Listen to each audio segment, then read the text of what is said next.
DIYers. We already got the first comment of the day is already talking about physical, tangible media. That's good. That's a good sign. Let's go. It's right on brand. DIYers, welcome to this interview that we have in today, this conversation. Really important one, and obviously a timely one with my guy from Diggin The Greats, Brandon. We're finally having a conversation after like kind of getting to know each other in the chat. Yeah. Such as this internet. How you doing, sir? Great, man. I'm very happy to be here. Happy to be on your channel talking to you. Excited for this right now. Absolutely. Well, you guys have been off the screen, but let's go now. DIYers. First, before we get started, for those of you that are in here right now,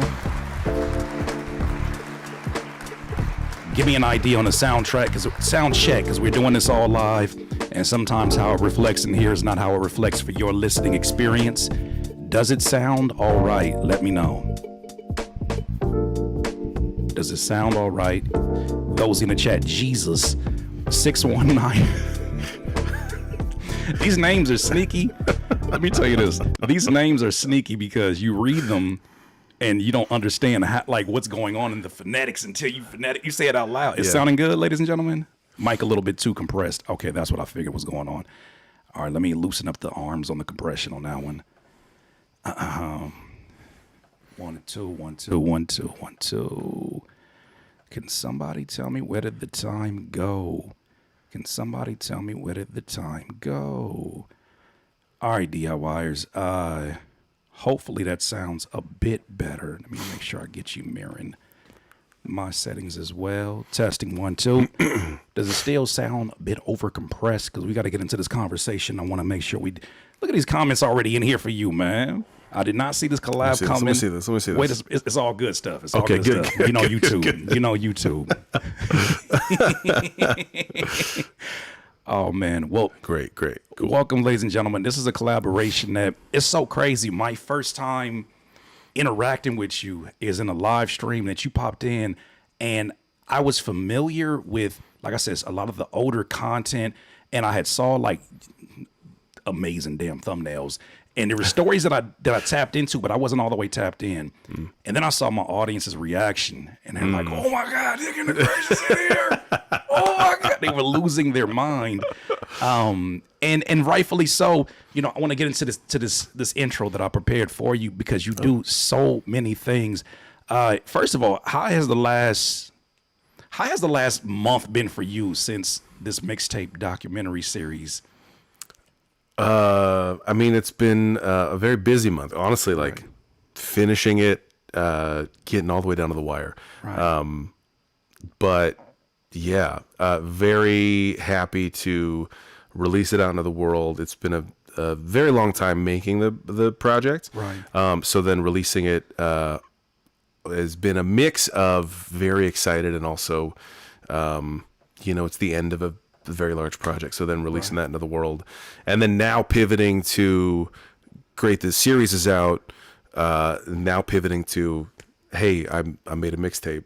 Let's promote that. Yeah. So it's been a lot of fun. We're gonna talk about all that and more. Here you want to hear the description, the bio that ChatGPT Yana had to say for you? You want to hear this one? It says, today I'm sitting down with the creator who's built one of the most respected hip-hop storytelling platforms on YouTube. That's very complimentary, ChatGPT. Diggin The Greats. It says his channel is dedicated to documenting the legends, the albums, and the cultural shifts that define our genre. Of course, we recently linked up on a collab that they called "You Can't Rush Greatness." It's not called that. It's called Speed of Analog. Thank you.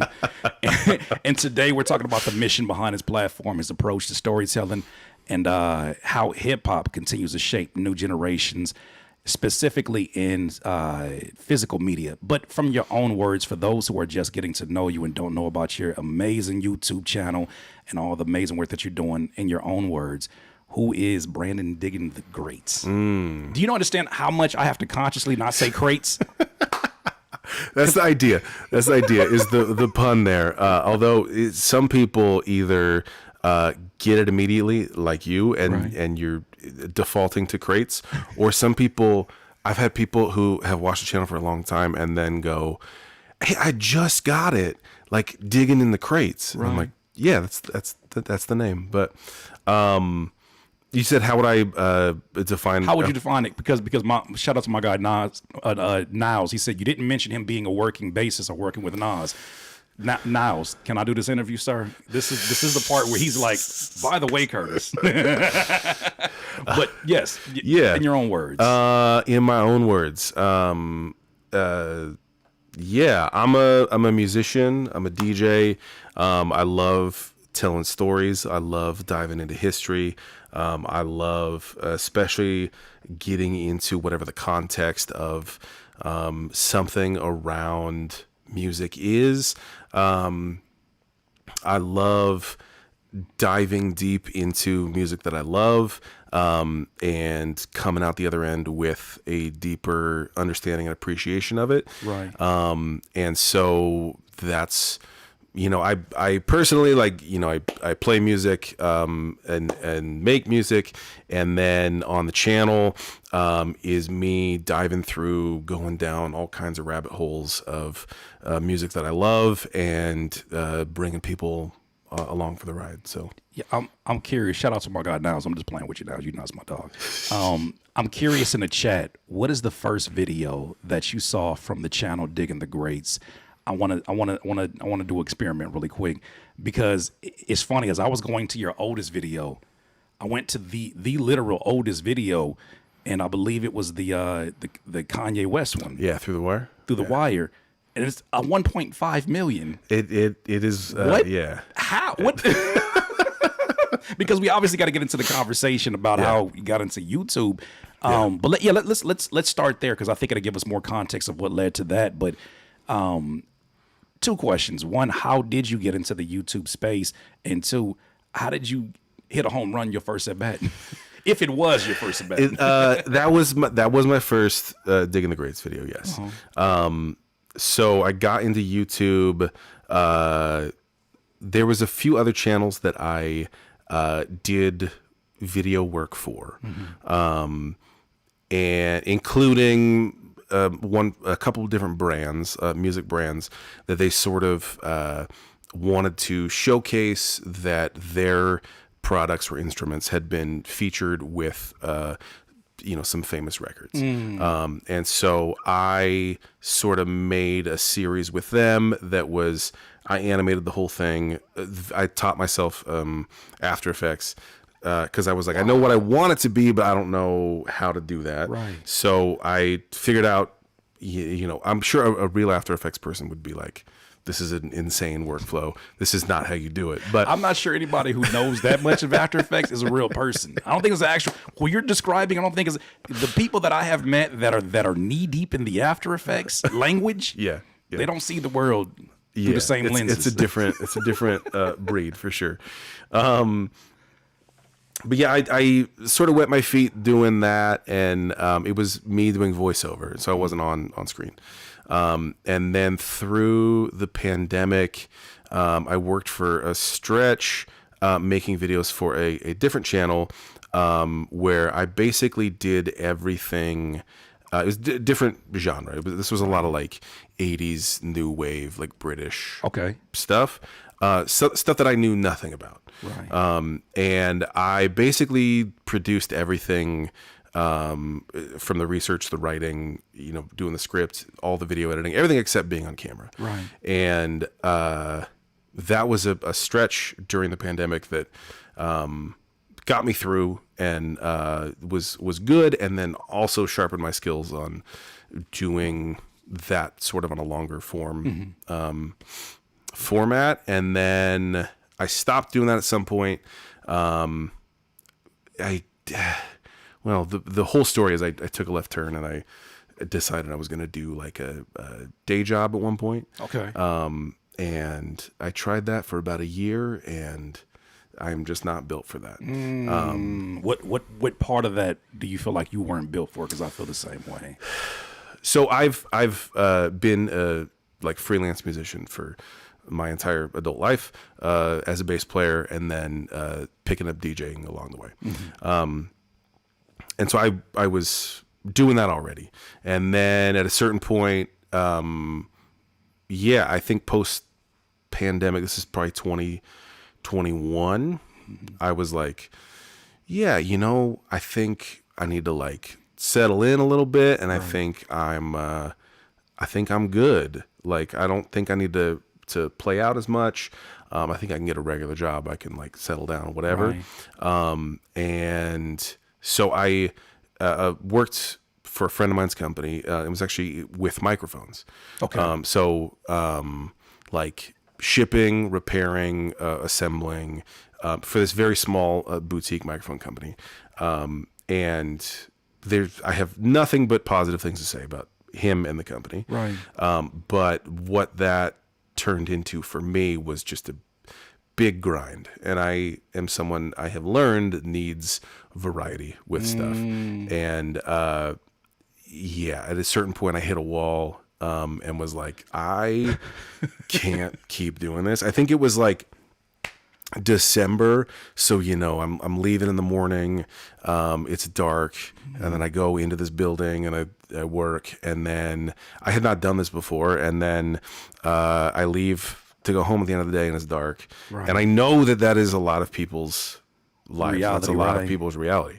But having never done that before and knowing who I am and how my brain works, I was very miserable. So with kind of no plan, I told the guy I was working for, like, hey, I'm going to give you a couple months because you would sort of planned on me doing this for a while. But I got to get out.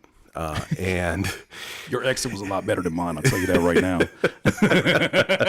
Look, got a lot of professionalism. But you knew, you had that in your bones that this is not designed for you. I couldn't do it. And then once I was sort of mentally freed from that, then I was able to pick back up the idea of like, I had done this kind of a thing on YouTube before. What if I made my own version and it was music that I actually like instead of something that someone's telling me to make? And then what if I put myself in the middle of it? I appear on camera, and the whole thing. And then, so I had already done some of that ahead of time. And then I think I was also very eager for this to be a thing because I was in this other job.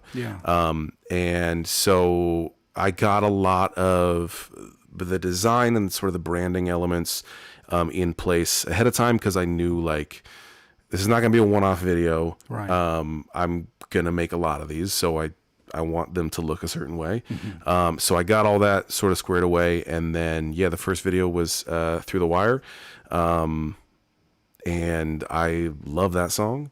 As do I. Rest in peace, Kanye West. Oh man! Oh no! Oh man! Oh man! Yeah, that's a whole other conversation. That is another conversation, but it's a reality. It's a different reality. Thing now. That is not the same person. That is not the college dropout that I was attending classes to. That is those classes have long gone. I think it's interesting too when you're talking about your history and how you got into the work. One thing I don't hear of part of your history is like a journalism history or was writing a part of that, because you're so damn great at not only just telling a story. And in my experience, people who tend to be really good at After Effects and really good with the technical things, on the artsy side of things, they just are not able to access that part of their brain in quite the most efficient way. Your ability to not only tell stories, but your ability to almost sit in the chair of the viewer for a second.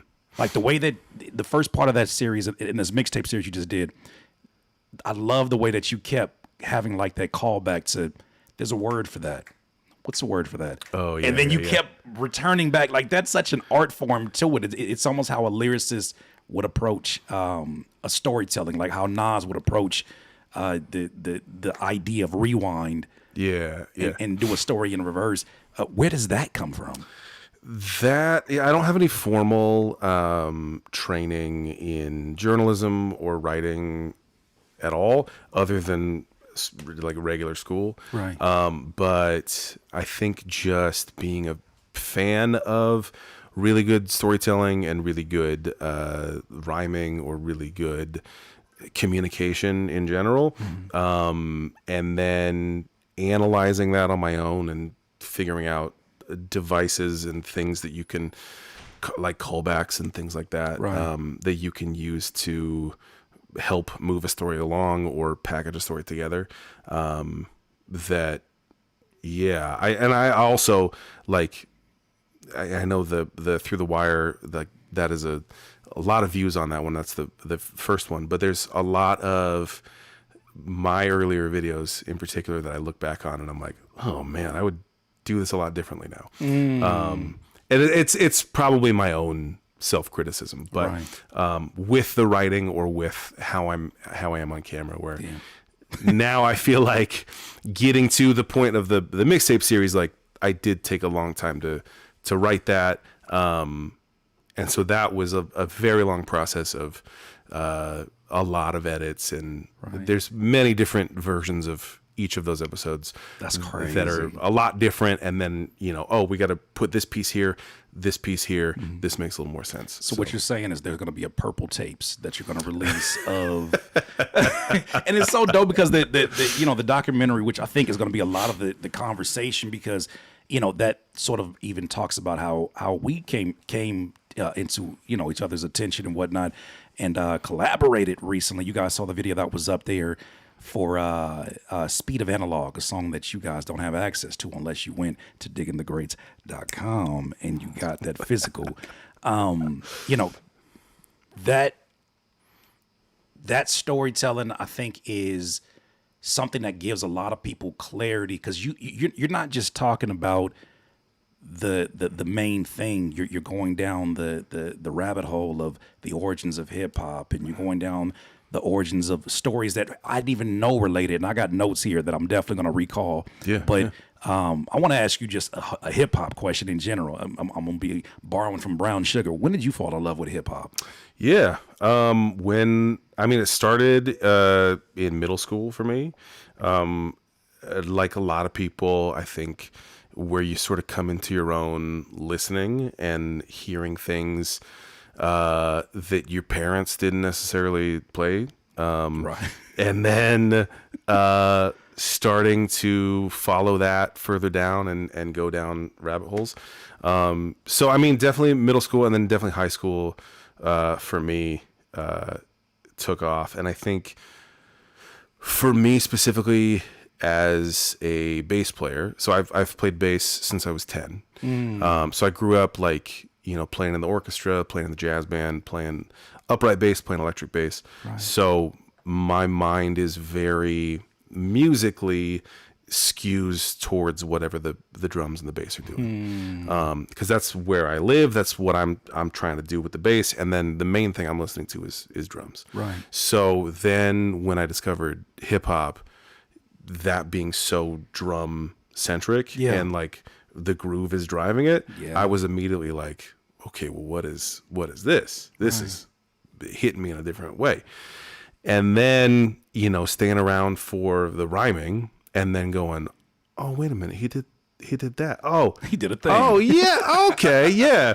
And this went with that. And this set up the anticipation of the rhyme for this. And then that goes here. Oh, and then he just used this turn of phrase.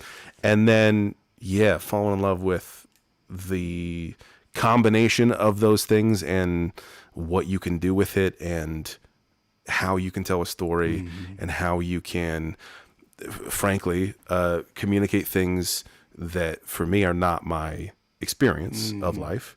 And then the broader implication for me was then, okay, I'm a white kid growing up in the Pacific Northwest.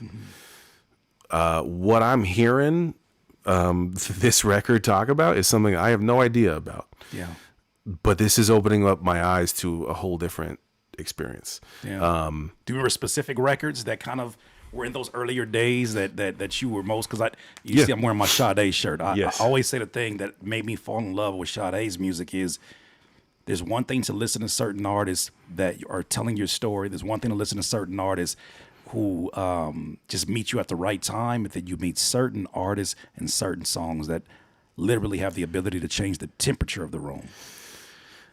So To this me, that's yeah, when it becomes yeah. almost like a. So that's kind of what I'm curious about is because you're talking about a lot of the different, kind of like the zoomed out. I really want to know like some of the specific artists that you fell in love with. So, I mean, this is going to hurt. But again, R.I.P. Kanye West. Right.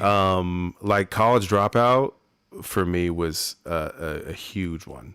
And I mean, opening up with We Don't Care. Like drug dealing just to get by, stacking money until it gets sky high. And then he's like, kids sing, and like obviously that juxtaposition is supposed to make you uncomfortable, Right. So a lot of stuff he talks about on that record was for me very like, well, wait a minute, Yeah. what's he talking about? Because that's not okay. And then that leads to me listening to Common, and then that leads me listening to Tribe, or that leads me listening then to Nas, or like following the sort of the lineage down and out, because it's such a broad genre and culture. Right. Then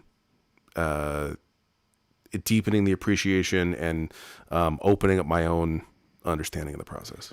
I think that's something about Kanye that at that time, you're making me kind of realize that in a moment in listening to a College Dropout, you could tell how much it was coded in all those artists that you're mentioning. Yeah. You could hear Q-Tip in the swing of the drums on this one. You could hear Dilla in the decision to go to what a dirty drum break on this one. And seeing somebody who was such a student of that, talk about these folks and such, he'll now say, being a backpacker was just something I did to get rich. And then now I'm like, I don't want to hear you defaming the name of the earlier Kanye, because that guy knew he was a student of the game and sonically. So that doesn't surprise me. It's one of those albums that I think just was able to cut through at a really interesting time. And it's funny enough, I graduated 03 from high school. Yeah.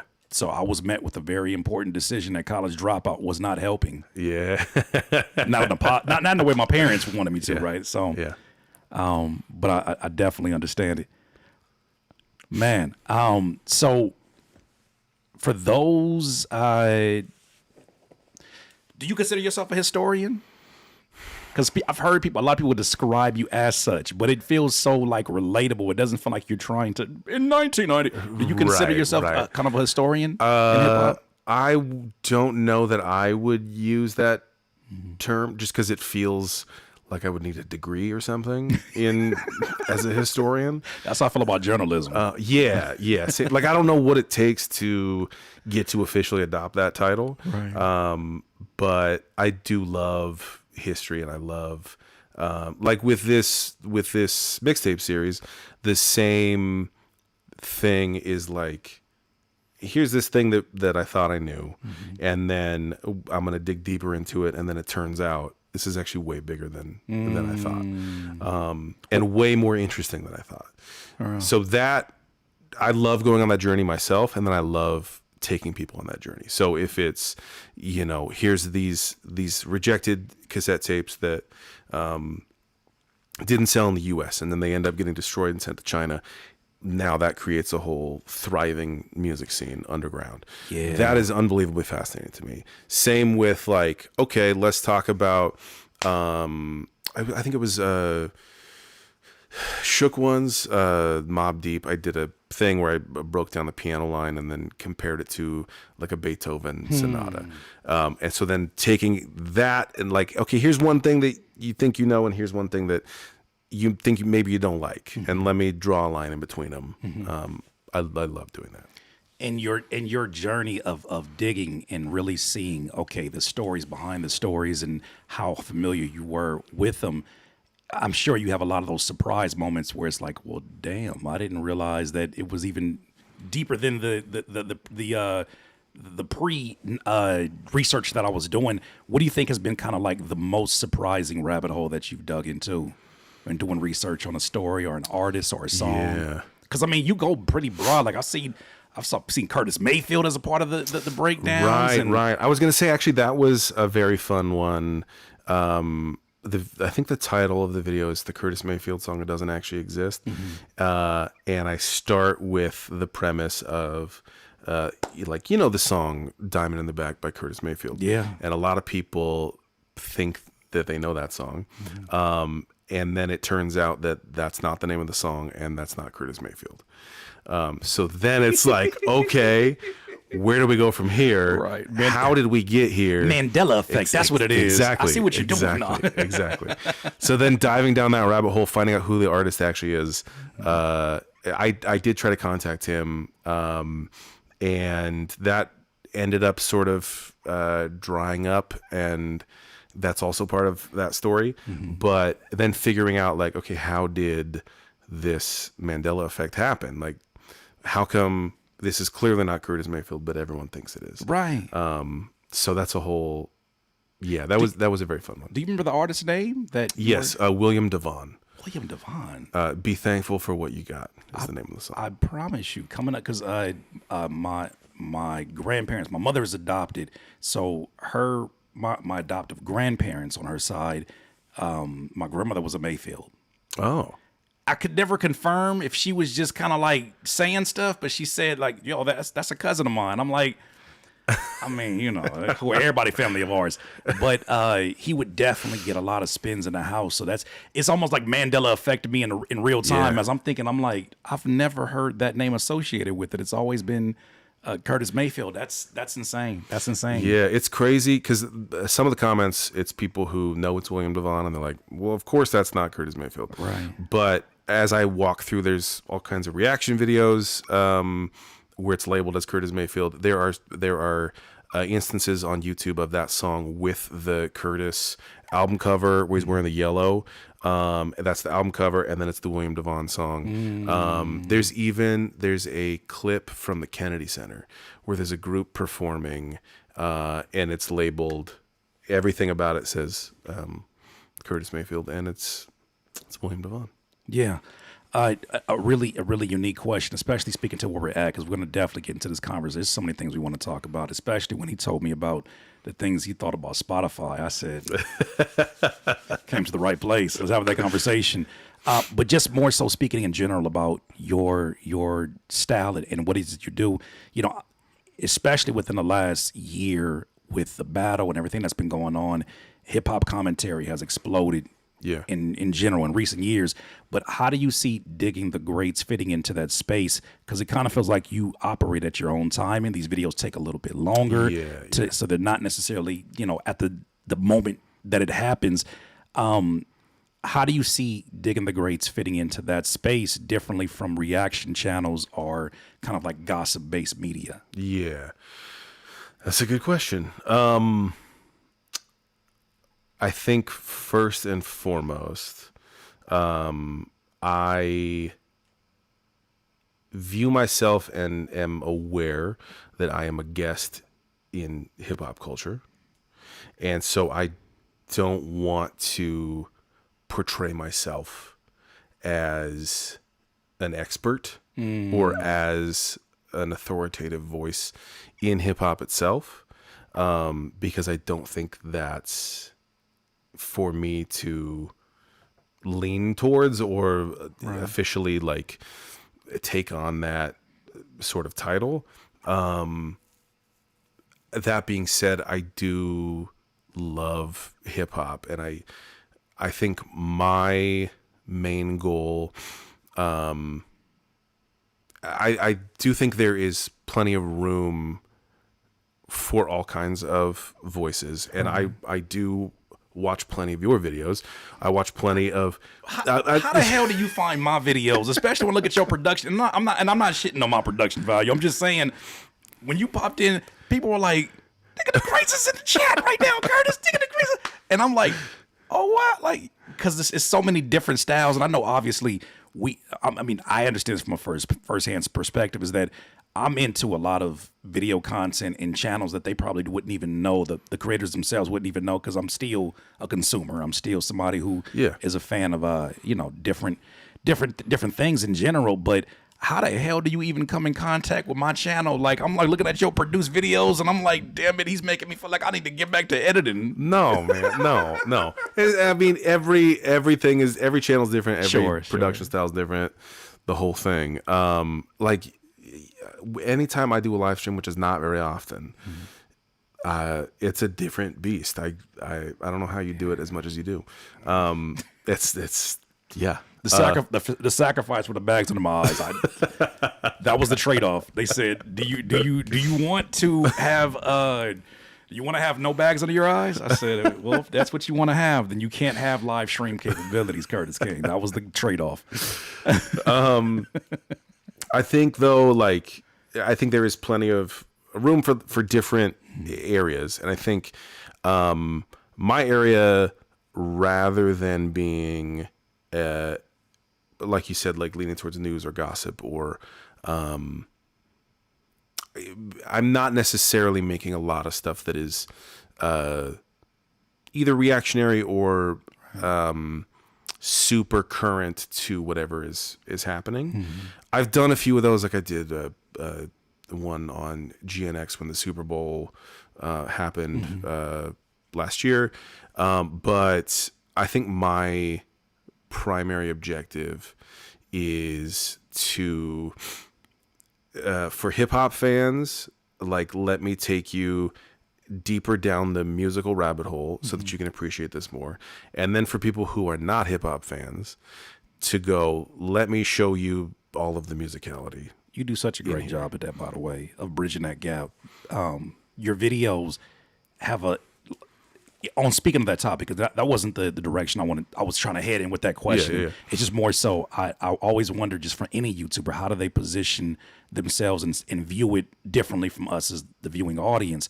But it's such a relief, especially within this series, the mixtape series you did, to hear a voice that's just like, you're not saying it, but you're saying it. You're like, hey, everybody, let's just bring it down a little bit for a second. And like, let's remember we're still human beings. Yeah. And you tell stories that I think that go from hip hop based stories to, maybe they're centered around an artist, or they're centered around something like physical media, but you humanize it so well that it's like, even if you weren't necessarily into hip hop, you have a story that relates directly with that.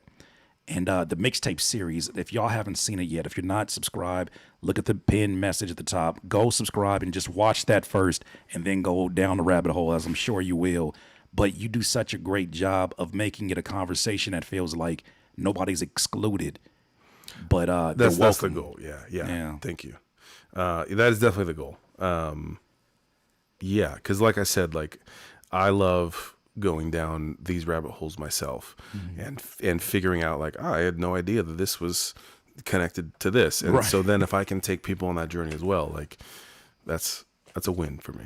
Can we talk about this mixtape series? It's funny because it sounds like we're doing a webinar for a mixtape series that's not already out, but it's out, ladies and gentlemen. There's a mixtape series that is out that is going to give you so much game and information about the history of cassette tapes, even the way that it's affected countries outside the U.S., around the world. And you're seeing the way that it's even ushered in the internet, which was a crazy part of the series that you did. I got a few notes here, but before we get into this, can you kind of give the people a zoomed out point of view, if they haven't seen it yet, what this mixtape documentary style series is all about, and the things that went into it? Yeah, so it basically starts with the idea of in the past couple years, cassette sales have risen. They're up like 200% this year. And that seems strange to me, because I also had cassettes, and I remember them, and they were kind of a pain, and like, this is way better now. I don't understand why we're going back to this. So there's a vinyl resurgence, sure. So maybe this is just sort of a nostalgia kind of a thing.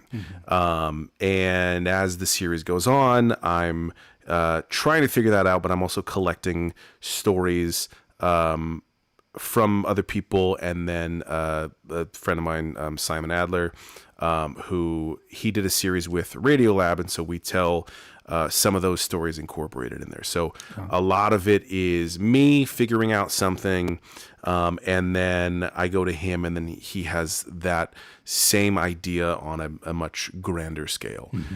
So like the first episode has to do with distribution. So we talk about how cassettes enabled music distribution that was not like officially sanctioned by the music industry.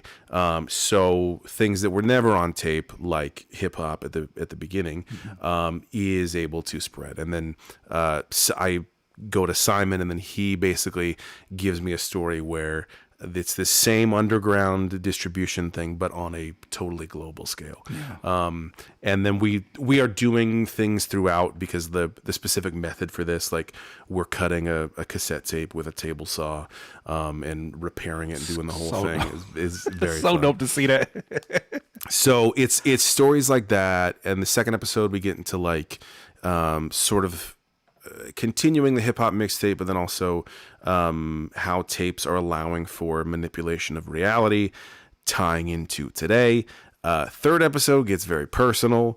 We talk about the personal mixtape through time and space, how it can connect there. And then the fourth, getting into the internet and then how it's used now. So it is far more... It runs far deeper and gets far more interesting than you might expect for the lowly cassette tape. It's so good you forget that you're watching YouTube. Well, that's the other aspect is there's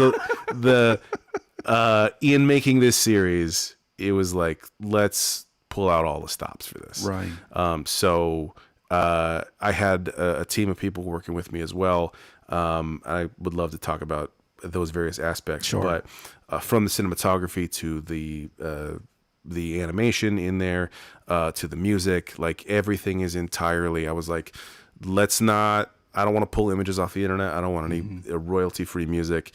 Let's do everything. Wow. And so B-roll, everything that you see in there, that there was someone that you were attached to that had a hand in that process. Yes. It's a lot of work. It was about a year. Yeah. A year? A year. Yeah. From like planning it out and getting the ideas together and sketching it out, and to writing and filming and storyboarding and making the music and the whole thing. It was, yeah. It looks like about a year worth.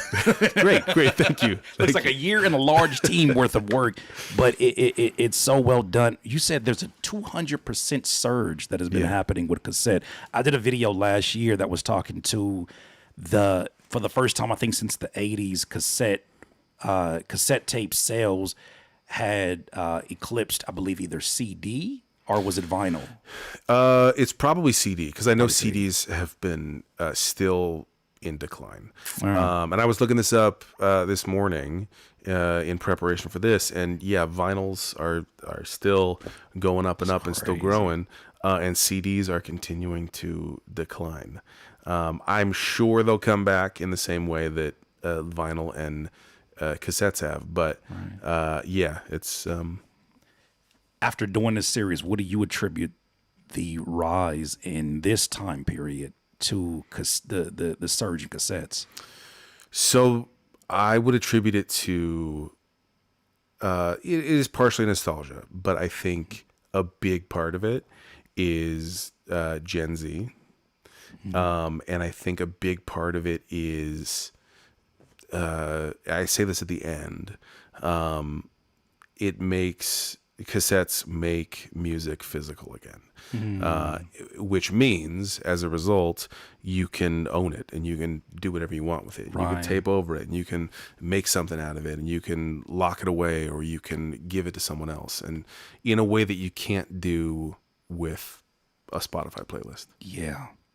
And we talked about this off camera, but it in watching the series a second time all the way through, it made me just stop for a second as I was preparing today and just think about a more broad concept, in that, with how chaotic everything is in the news and politics of the world in general, and how overwhelming just the social media experience is in general. Our news feeds are bombarded with so much information we're given, and our brains barely have a time to slow down and do tasks that were everyday tasks at one point in time. I think about my guy, amazing rapper and an artist, my guy Propaganda.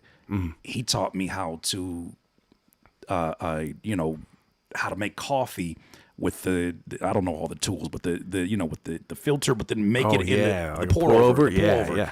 And it dawned on me, like, this is another form of meditation almost, because Absolutely. it's telling me to do a few things. Slow your breathing down, be precise, do these analog things, these things that take a bit longer.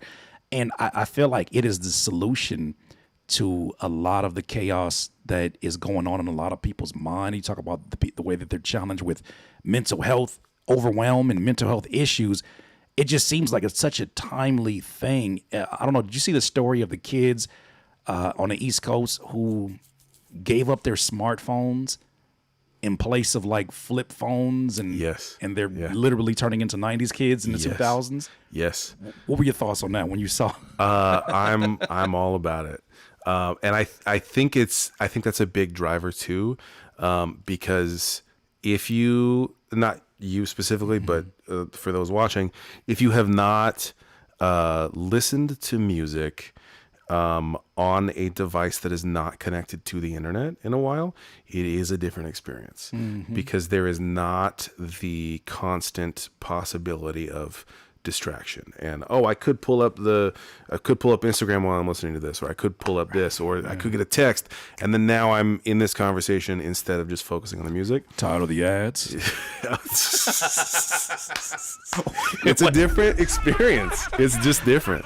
And I do think that because you're talking about kids going to dumb phones, right?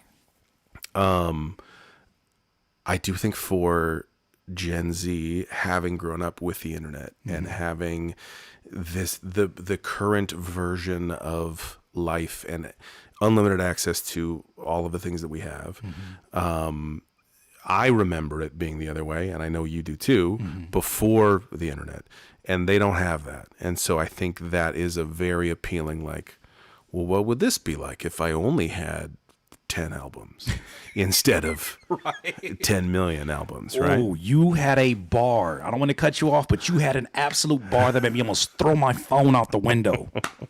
You said in your, I believe it was either in the series or a video you did where you were talking about kind of like getting away from social media and pretty much dumbing down your phone. And you said you learned there's a difference between infinite listening versus intentional listening. Yes. I could fight you right now. That is so good. Oh my gosh. Slow it down. He said infinite listening is what you get when you're in front of Spotify and you have the illusion of I have access to everything. Yeah. But in you going back to your iPod, you had intentional listening, which you only have so many songs and so many albums that you can choose before that thing is filled up. Can you kind of talk to that concept? Yeah, it's a different experience. Yeah, you're talking about the iPod series I did last year, which was a similar concept, which was I listened to music through exclusively an iPod for a month. That was going to be one video. It ended up being 4, and then went a lot of different places. I dumbified my phone essentially in the process. But for me, working in music in the way that I do, I listen to a lot of music all the time. And for a lot of people, it can be something you just kind of throw on in the background. And it's in the same way that you would like just flip the air conditioner on, right? Or for me, I need to be, if I'm DJing for something, I need to be familiar with the music in a way how it relates to how people are going to react to it, right? And not for myself. So then sitting and listening to something intentionally, in a way that doesn't have distractions, either if it's on iPod, if it's cassette, if it's just putting a record on, if it's even if the file's digital or whatever, but Right. just in a way that is not the Spotify consumption, like infinite consumption kind of a way. You experience music on a different level, and you can feel how it feels for you, and come to your own conclusions about it, and let it affect you or not affect you in certain ways. And for me, going back to sort of like you're talking about with meditation stuff and pour over coffee, going back to that sort of intentional listening, and rediscovering that separate from, okay, I need to know this song, I need to know this song, I need to be familiar with this, or I'm just going to put something on in the background. Right. But making it a full activity that has my full attention, it's the experience that I fell in love with at the start of all of this. Right. I love that. I love that because it reminds me. I did a show one time, opening up for my guy Daylight. He had a release party, and my phone broke while I was on stage because I was jumping around like a fool, and my phone broke. Didn't know until I got in the car and it was cracked open, and I went and took it to get a repair. And for the week, I didn't have a phone, and it was the first time I think my brain had an opportunity to just breathe. Yes. Without the constant screen in my face. And it was for a week-long repair process. And I remember feeling so good. It was like, at first it was like, oh, I was going through withdrawals. Yes, absolutely. I'm like, I need to know what's going on. And I'm on Twitter on my desktop like I'm 80 years old. But after that passed, it felt so good to finally have that peace and letting my mind like catch up to the activities of the day instead of from 7 a.m. till 10 p.m. being in front of every piece of news I could think of. Yeah. But that made me do a different thing where I took a 30-day hiatus in that year in December from social media, from it's funny. I did the same thing you did in that video. I made my phone black and white. Yep. Because of the dopamine that comes from there. And when I tell you the amount of clarity and ideas that came to me, and I think the kids are discovering it now too. Have you seen this trend on TikTok? Where the kids call it raw dog in reality. Yeah. I literally saw a video yesterday of this guy, and it was like day 12 of raw dogging reality. And it's just him sitting on the couch doing, it's like a time lapse. He's sitting on the couch doing nothing while a timer goes by for an hour. And someone commented and said like, hey, you've discovered meditation. Right. I love the name raw dogging reality though. That in 6'7". That's all. Leave it to the kids to come up with something that is kid like. Raw. Yes, you heard that right, ladies and gentlemen. Raw dogging reality is what these kids on TikTok have considered sitting down and complete. They put themselves in timeout. They put a timer on the screen and it says 15 minutes, and they sit there and do like, I'm not gonna check my phone, no notifications. That's called silence, my friend. That's called time out. Some of us as kids had to go. Right. But it's good because I think even if they don't recognize it in the moment, there's a part of their conscience, a part of their soul that is fiending to slow things down in a world where they feel like they have so little control over the speed of life. Yeah. And where it goes. But I think that's also something that was so dope about this series is that it showed how much, not only how the trend is going and how important this is in general as physical media, but it also showed how much we needed and fiended as human beings. I will say you are echoing something that I've been hearing in a lot of videos lately in content, in that there are many people figuring out that this cloud obsessed generation of putting your information into a cloud, this generation of digital, they're realizing it's not as indestructible and forever as we once thought it was.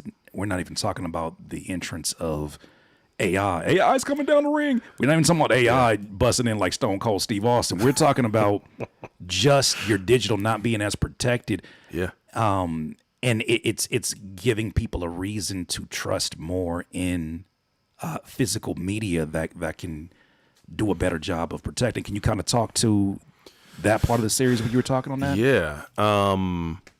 That I do see a lot of stuff trending that way. I don't know that streaming is going to go away and we're only going to go back to exclusively physical media. Right. But I do think there is starting a movement of people who, want to own stuff again and want to just go, hey, I love this and I want to just be able to have it whenever I want it. Because if it's an album, if it's a movie, if it's a whatever the thing is, because like with Spotify, we'll get into Spotify. We call it Opify around here, but continue. We like to call it Opify around here. Yeah. Like how it started was, you can listen to anything and it's $10 a month or whatever. Price has gone up, but then also, where we're at now, I put a video out explaining why I'm not going to put this mixtape on Spotify.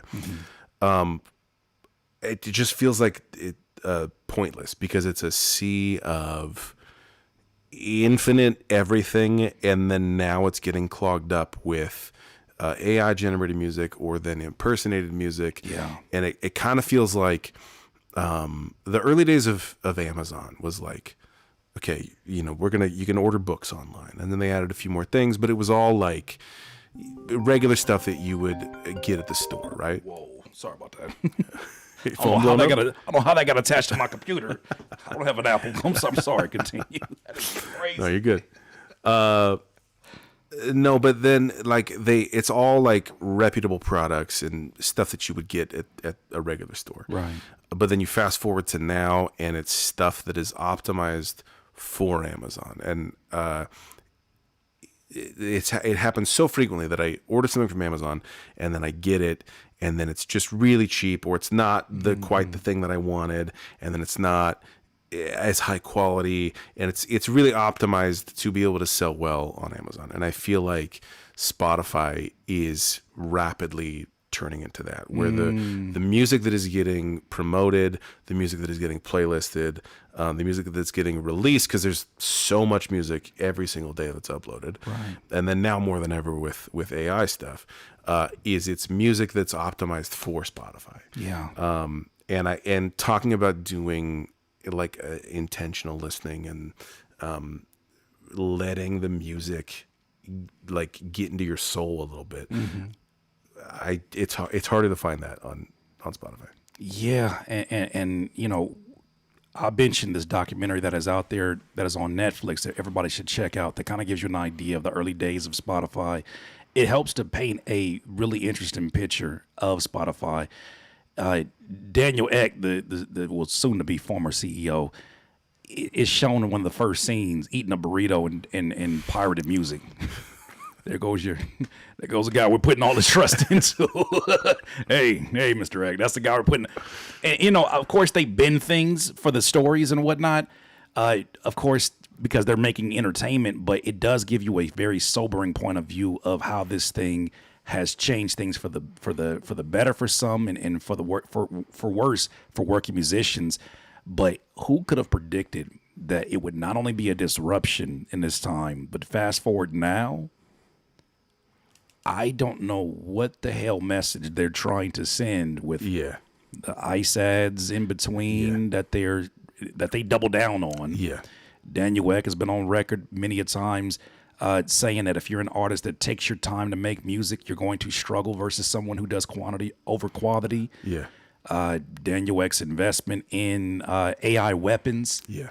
It's so much, and it continues to just hammer home. And then even the things that they've done in terms of independent artists, where if you don't get 1,000 streams, well, until you get 1,000 streams, you won't get paid for that work.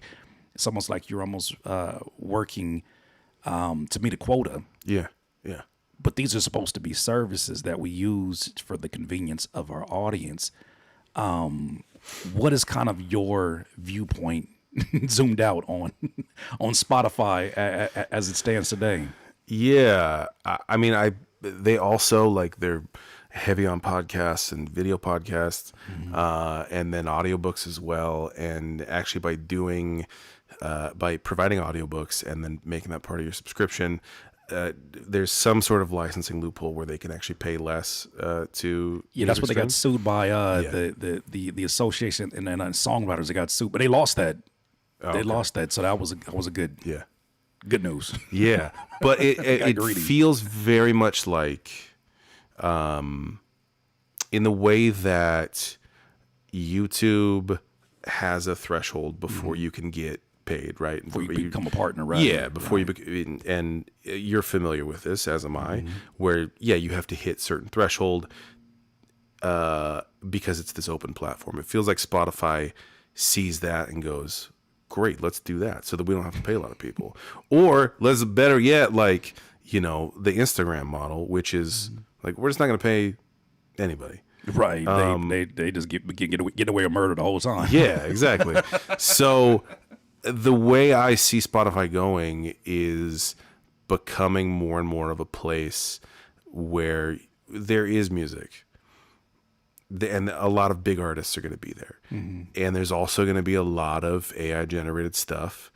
And there's going to be a lot of AI enhanced stuff or whatever. Also, I think we're going to get to the point where you're going to just type in like this playlist and it's just going to play AI generated music for you immediately, because they're going to cut out the middleman. Like, they don't need me to go onto Suno and type in a thing and upload it. They can just do that themselves. So like, I do think it's going to get to that point where it is in their best interest from a business perspective to pay out as little as possible, in the same way that like Uber's biggest expense is the drivers. So they're doing driverless cars. Spotify's biggest expense is the people who make the music. So if they can just cut that out and then you just turn on the faucet and then music is playing, they're going to want to do that. It cuts into sort of the same problem that Netflix ran into at one point, when all these movie studios had kind of a stranglehold on their profits because they're licensing from this major company. Netflix was able to pivot and say, well, only just make Netflix original content. Yeah. Spotify tried to do that years ago with striking deals with artists, and the labels got aggressive. They understood why they call it the record business for what it is, and they pivoted from that into podcasting and started to generate income to the point where they can pay a Joe Rogan $200 million based upon what they're doing, and they had some heavy hitters with it. But it's now helping me to understand a connection I haven't made yet, in that this is kind of the problem that AI music solves for them, is that Totally. they're not striking a deal per se with an artist or undercutting the label. They're being a tech company and working with another tech company who can emulate what's going on. The bigger problem comes, well, how did your product become so good? Well, you had to claw the internet of copywritten music that you didn't have permission to do. Yes. And well, the idea that they sold you on was you can listen to all of recorded music history and you go, great. And then that very slowly changes into, this is music that is not that, but was trained on this because they just scraped everything. And then we get to, I know you talked about this the other day on your channel, UMG signing a deal with Udio. Where I'm like, you got, like, we've been here before. Amazon went through it. Go ahead. I don't want to cut you off. No, just with piracy and like, and then now getting into streaming, like, we're just doing it again. All right. We've seen this, and that's why, like, when I think about the artists, I understand artists that are excited about the technology. I'm excited about some uses of like ChatGPT and the way that it can assist me. I love the idea of AI being assisted intelligence instead of artificial replacement intelligence. I like the idea of it assisting things that I do, especially as a DIYer that does so many things myself. But I don't like it involved in my art. I don't like it involved in things that take a long time, but I like that they take a long time. Exactly. That is the enjoyable part. Yeah. Like I'm sure we'll get into this as well, but the song Speed of Analog. The process of me making that and then sending it to you and then you sending that back to me and going, and then I'm going, oh my God, this is a song now. This is Yeah. wow, that process is so, and then doing it with another human being. Yeah. Instead of just like, oh, let me just type in a thing. Okay, cool. Yeah, make a song about this. Yeah. That it's so enjoyable to get to make something and then collaborate with someone and then be able to then share that with people and be excited to share that on a level that you're not going to get. If you have not done that before, you don't understand that it's not the same thing as prompting an AI. What I'm noticing too, and as I'm kind of like diving into all of the AI news and I'm diving into the outrageous things some folks involved with the music industry are doing with AI, I start to zoom out and think to myself, like, two things I feel like are that I've noticed that are in common with people who are supremely pro AI to the point of wanting to replace people quicker. Yeah. Is that either they have very awkward relationships with other human beings and they don't like them, or they don't like doing human things. Right. And to be specific, I'm thinking more so like the CEO of Suno, who says, making music is not enjoyable. It's not enjoyable. Excuse me? For you, it's not.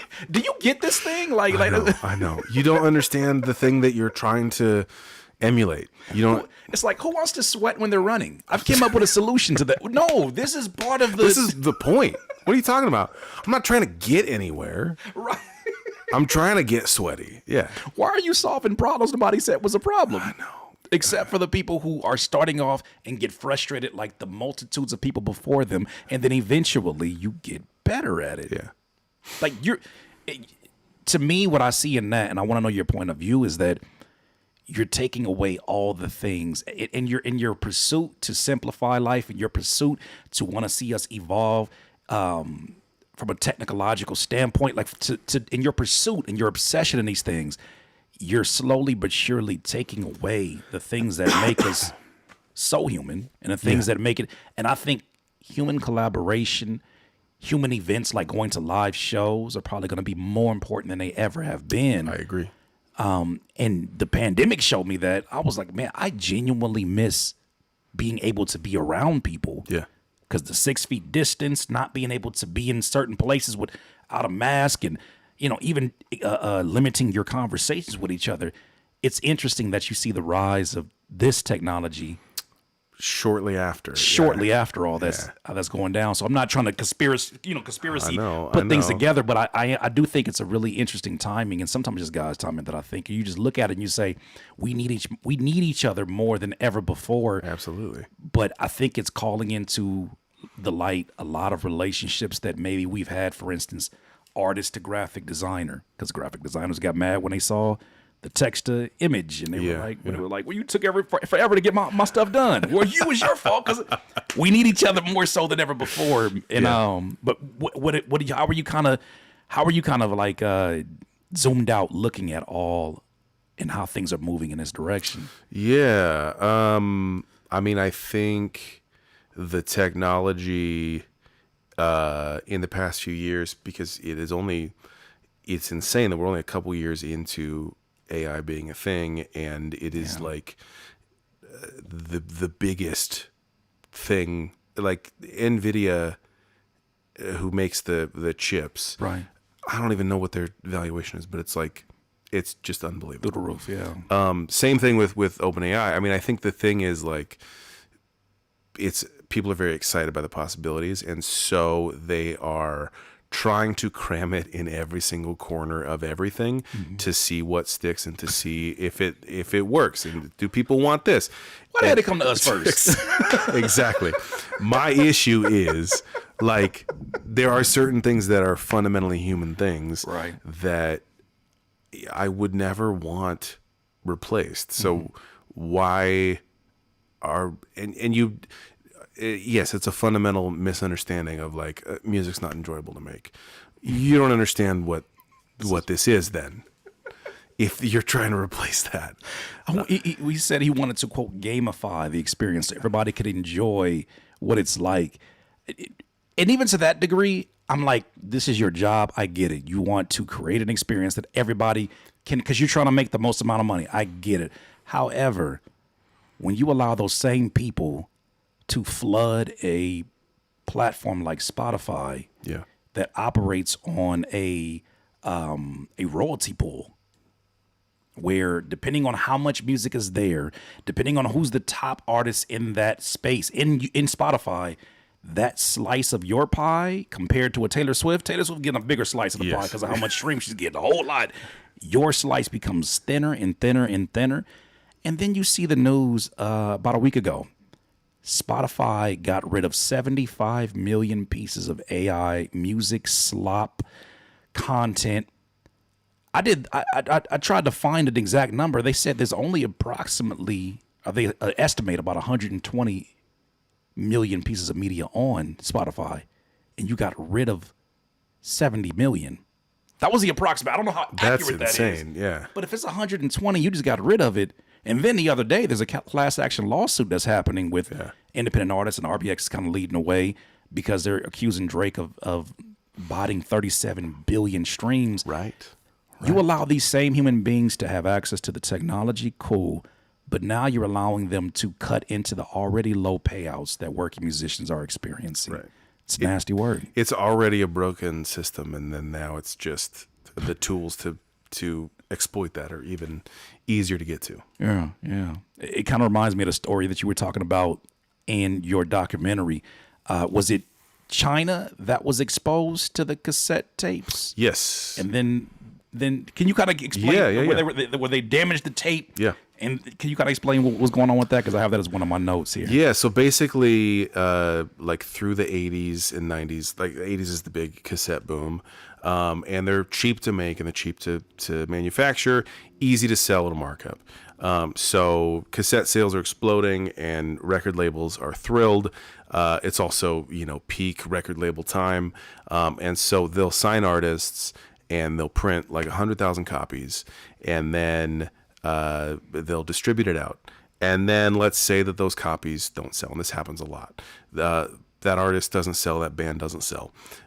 So then what they do is they take it from Tower Records or whatever, and then they sell it to a gas station.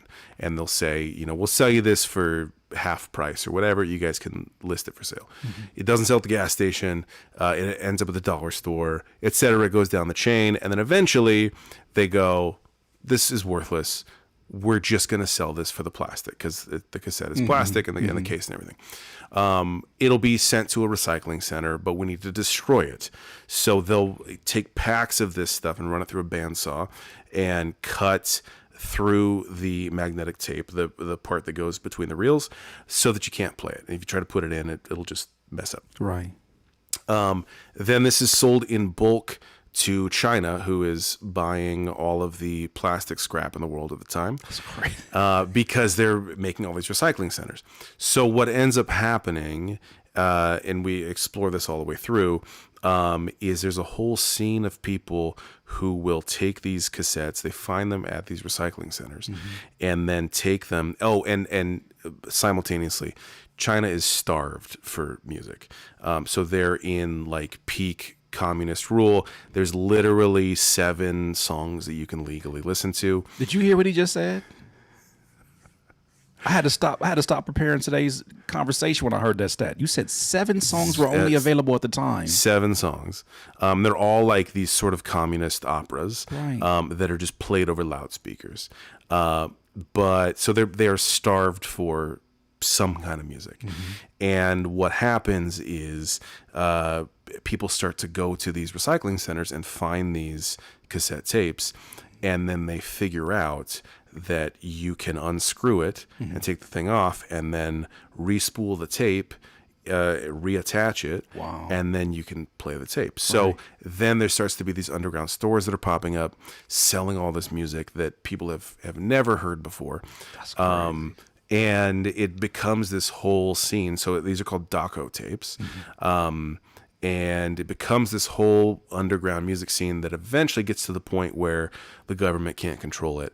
And they sort of just throw their hands up and allow eventually some more music to come in. That is incredible. But what I think is the really fascinating thing for me is, and I didn't explicitly say this in the episode, but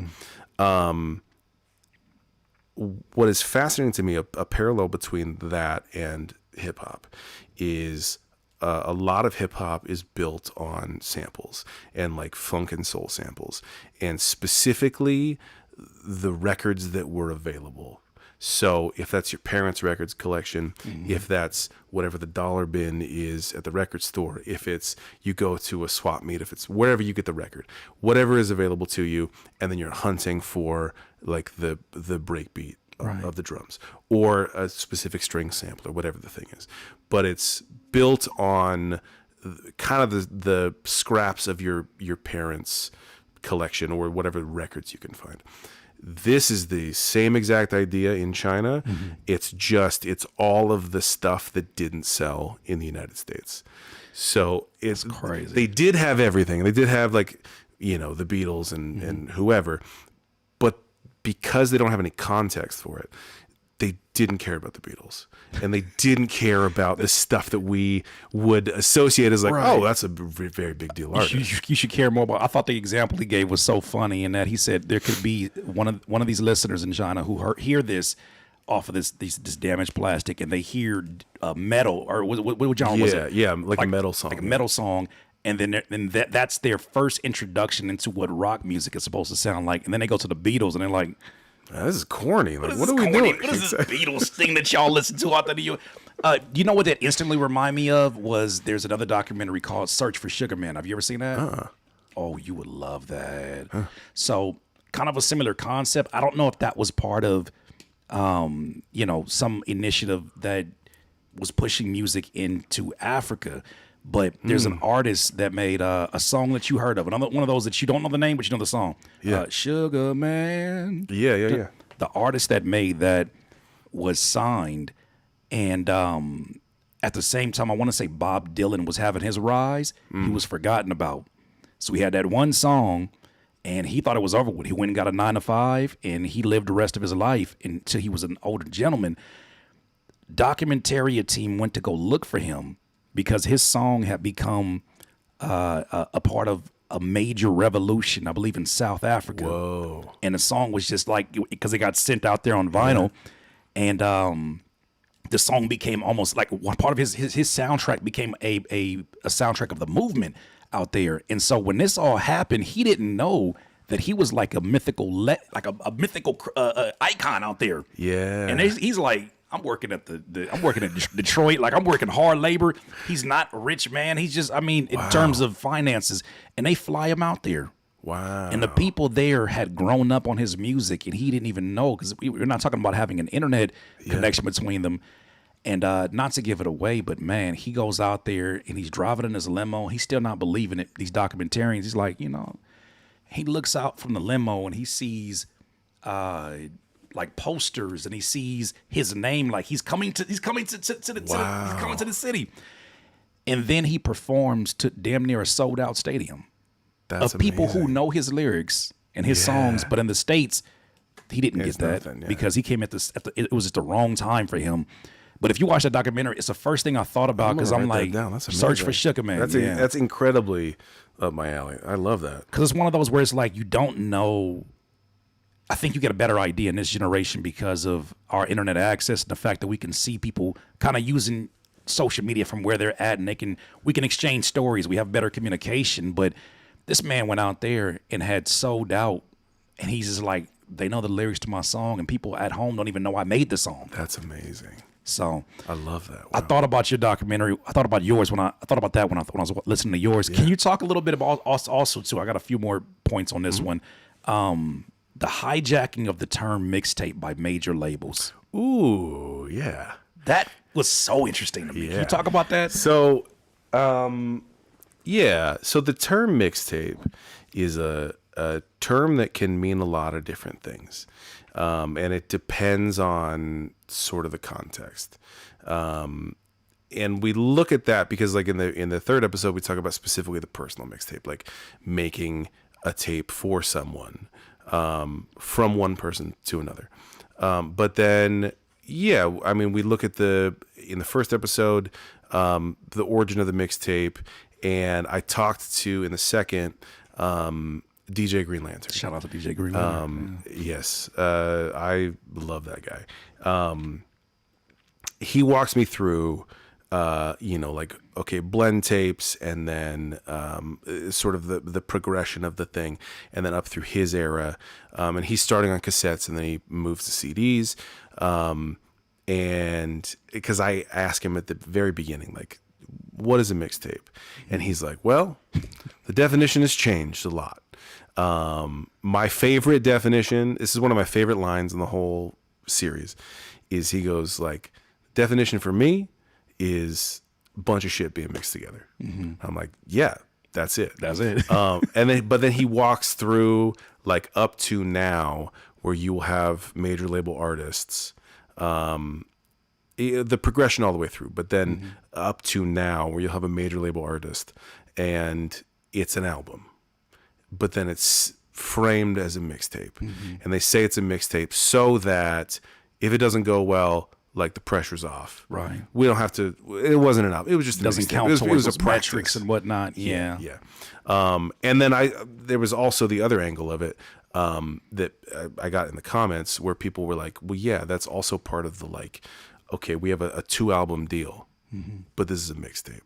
That's not part of your contract. What the point that you brought up in there that I thought was interesting is that they they hijacked it after all the raids. Yes. When DJ Drama, right? Yes. DJ Drama went through. I don't know if you guys remember that the DJ Drama, who obviously was a prominent name in the mixtape circuit.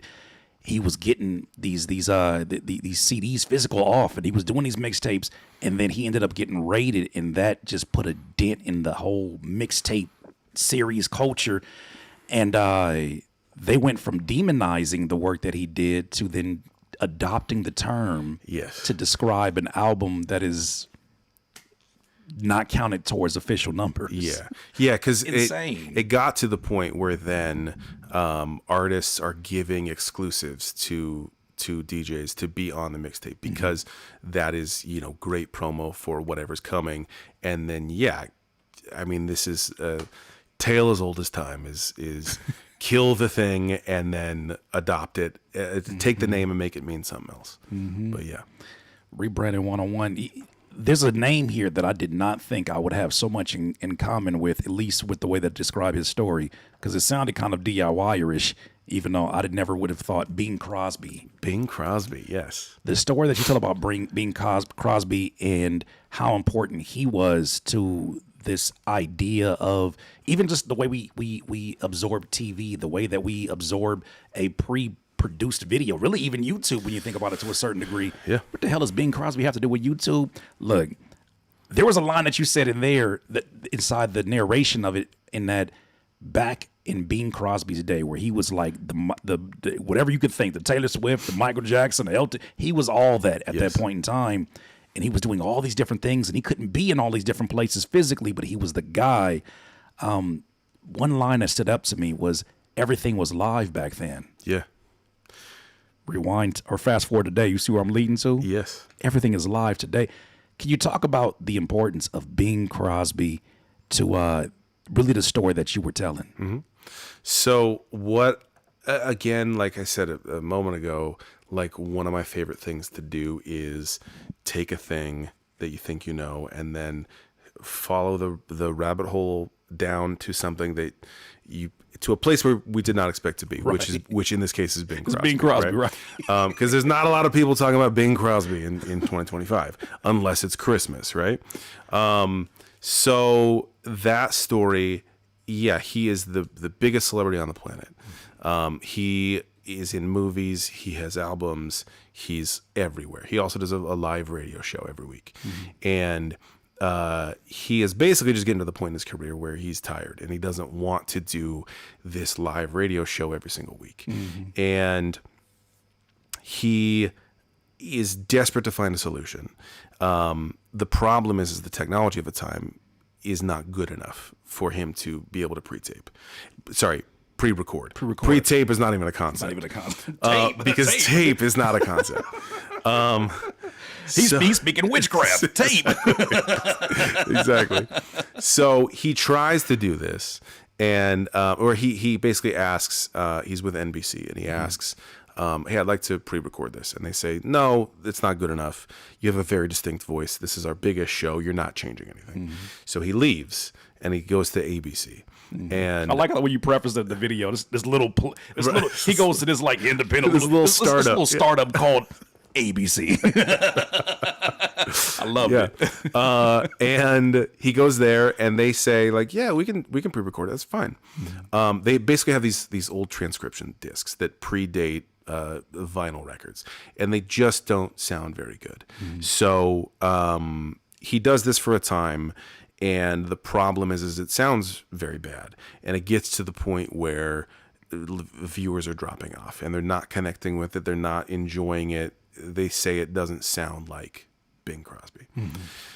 So then at the same time, World War II is ending, and there are Allied troops that are going into Nazi Germany, and there's a guy, his name is Jack, and he is with a specific group that goes in to assess the technology they have.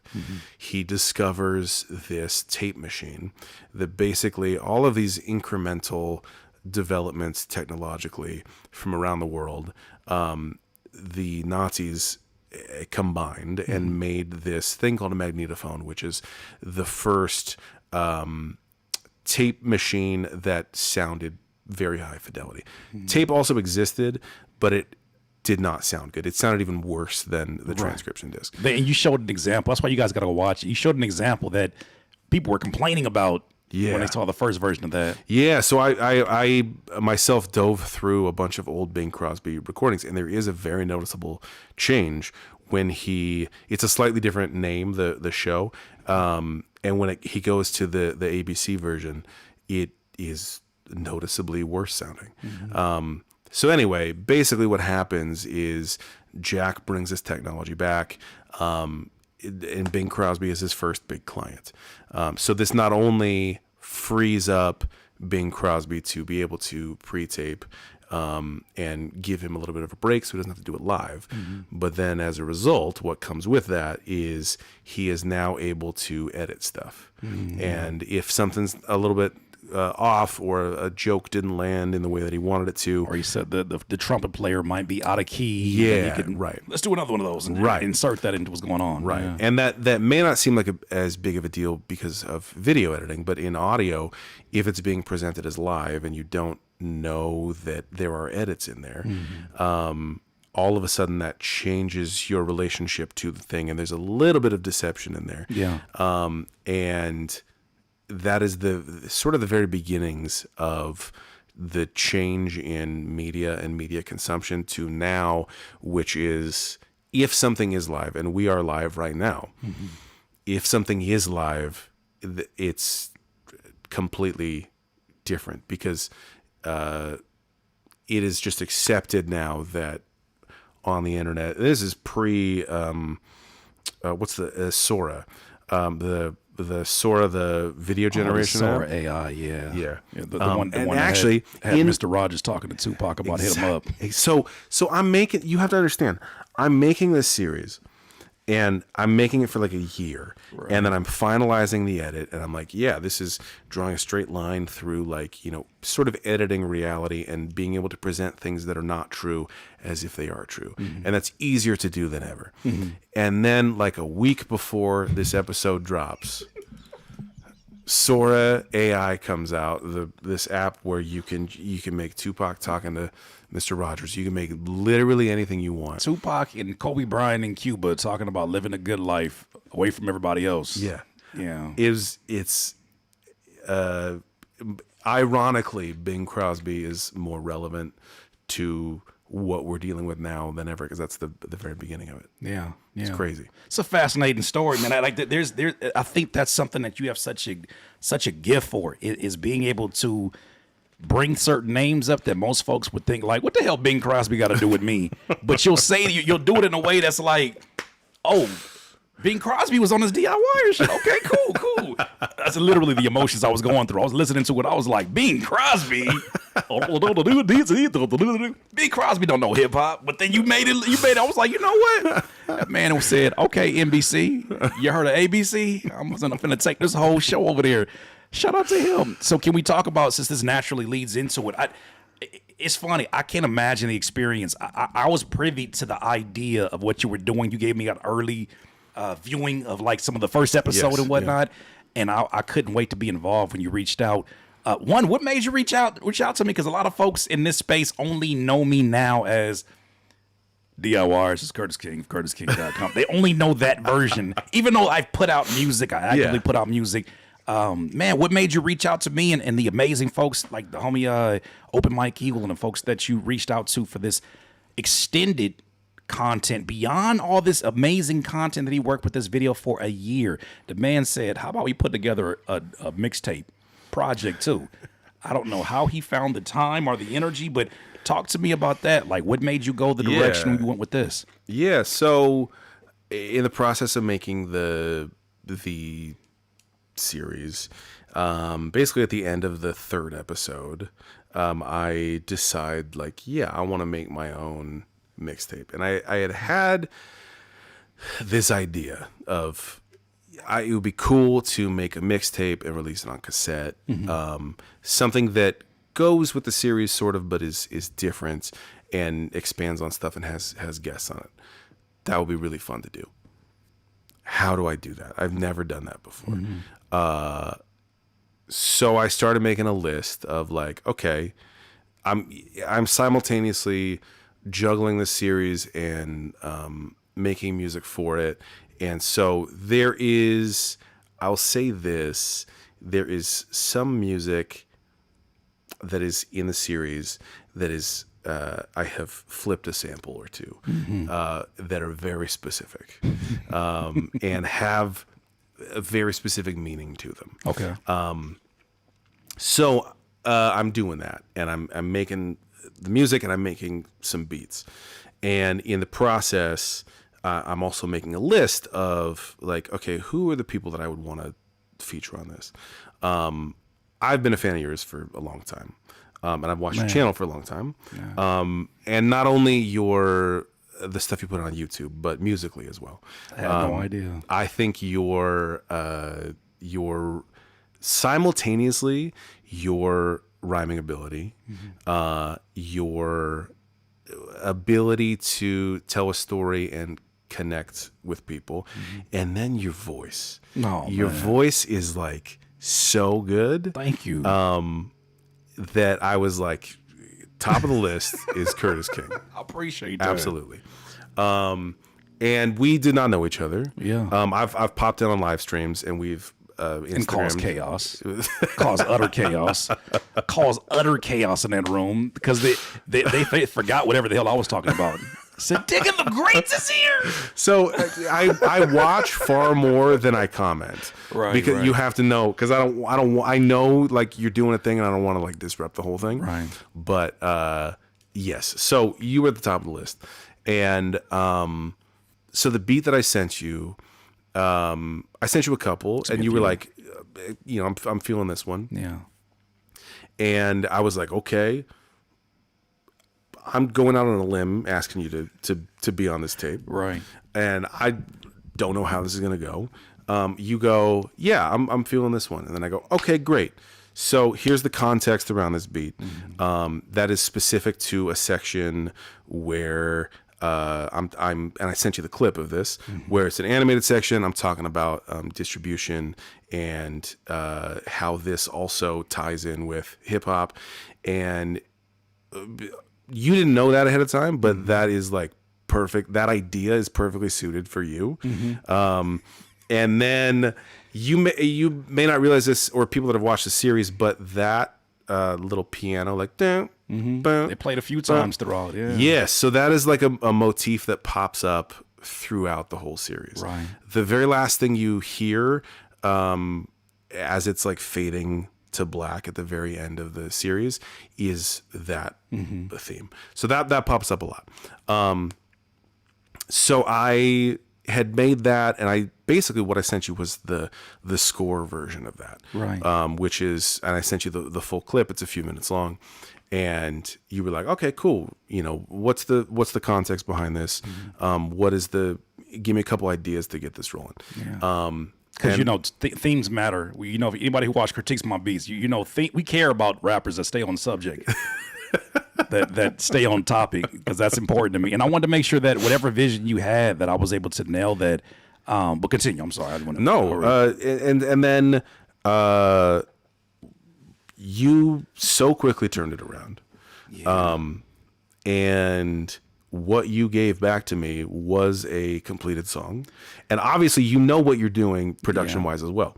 So I said, like, you can do whatever you want with it. You can chop it up. You can reorder sections. Do whatever you want. Right. And you did exactly that. And then I wish there was... I should have filmed myself listening to it in retrospect, because I like put headphones on, and I'm excited that this is the very first, you have to understand, Right. You're the very first person that I contacted and the very first song that I got back. Come on. And Let's so go. I'm like, okay, I'm a little bit like doubting myself Right. and doubting like, how is this tape going to come together? Curtis King is being very generous, and he's sent this back to me. Let me take a listen. And I listened to that first verse, and we posted that first verse yesterday. Right. And I was like, all right, this is great. And then you came in on the hook, which people haven't even heard the hook yet. I haven't even heard the hook yet. Yeah, this is and this is such an analog experience where it's like you're almost like when you're listening to the radio and then they're like, "Oh, we got an exclusive." Yes, and you've only heard it here. Yes. You can't hear it anywhere else. Can I share this since you're being vulnerable? You said that you were doubting yourself. I don't think you understand how much I was in a crisis creatively at that point in time that you sent that to me. I talked about it on my platform before, but I was literally physically drained, mentally drained, and it's not unusual. This is why I usually take the entire month of December off to kind of get back to being me and recharging. But this was a different type of losing of energy. No matter how much I slept, no matter how much I'd, drink water or whatever, I was depleted, and it made creating so frustrating. Yeah. Long story short, and I'm gonna do some content this week on it, but I went to get some blood work done, found that I was vitamin D deficient from spending all this time that I do in the house making content and also being underneath artificial lighting on a regular basis.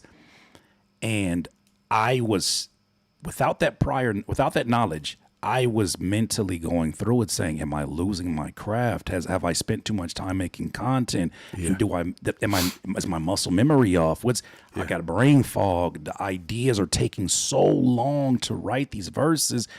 And it dawned on me when you showed me that clip, this has to be the concept, is that the process of listening to a vinyl, the process of listening to a cassette gives you no choice. Yeah. If you want to hear it again, do you really want to hear it again enough to go take that needle and have to do something you don't have to even think about when you're on streaming? Do you really want to sit there and wait for the rewind? Like, how badly? That's, to me, with that instrumental, when I listened to the first few keys on that, I was like, something about this feels like the very early days of when I first started writing. It feels very innocent, and I needed to get back to the basics as a human being. Yeah. Without knowing what was going on with my health and my body.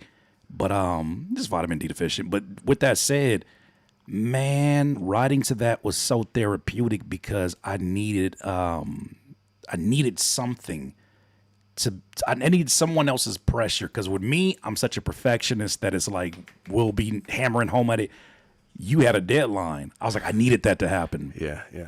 So I appreciate you because the instrumental, the idea was so ideal for what I needed, because I was knee deep in studying, restudying the craft and going back and visiting things that I hadn't visited since I started making music 20 years ago. Yeah.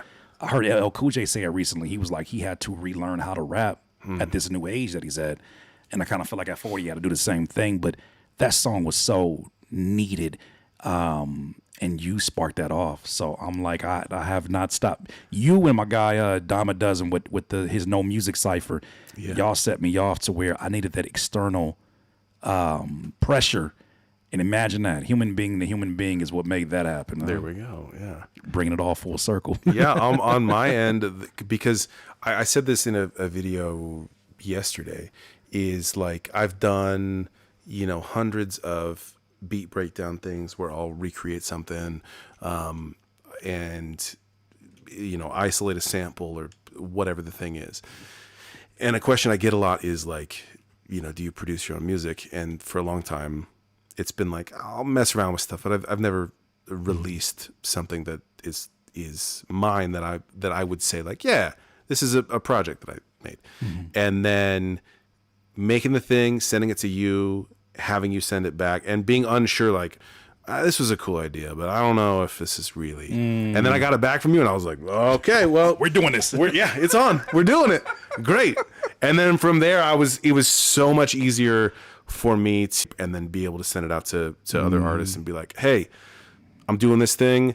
Here's what this thing is. Here's a couple beats. What do you think? And then build it up from there. So it's like riding a bike again. I mean, I think for all of us, it's like riding a bike when you've done it long enough, and you know that sometimes that's not sometimes, most times that's the voice in your prefrontal cortex over analyzing steps that haven't even been done yet.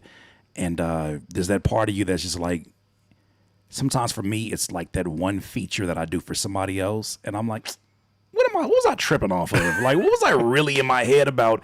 For me, the song was like that because I sat through, and it was like, I find in those moments, it's not so much that you as a creative are struggling to do the thing. It's that you're struggling to tell lies about the thing and the medium that you're using. I don't get as much time as I used to have in my 20s and 30s to make music as often as I would like to, because YouTube is a full-time job when it's a full-time job. But when I do, I have to be very intentional, which goes back to your original point about infinite listening versus intentional listening. I think that's what makes the mixtape idea and your decision not to put it on Spotify such an interesting one. I've been down this road. I took all kind of arrows from people who were like, "This is stupid. You don't even exist if you're not on Spotify." But what was why did you make the decision to do that? And can you kind of talk about where the mixtape is going to appear first and all that good information? Yeah. Obviously, it's got to be on cassette because I did this whole thing about cassettes. So it would only be right. But at the same time, a lot of people don't have cassette players. Right. So I wanted to make it available in a way that is more modern and doesn't require you to go buy a cassette player.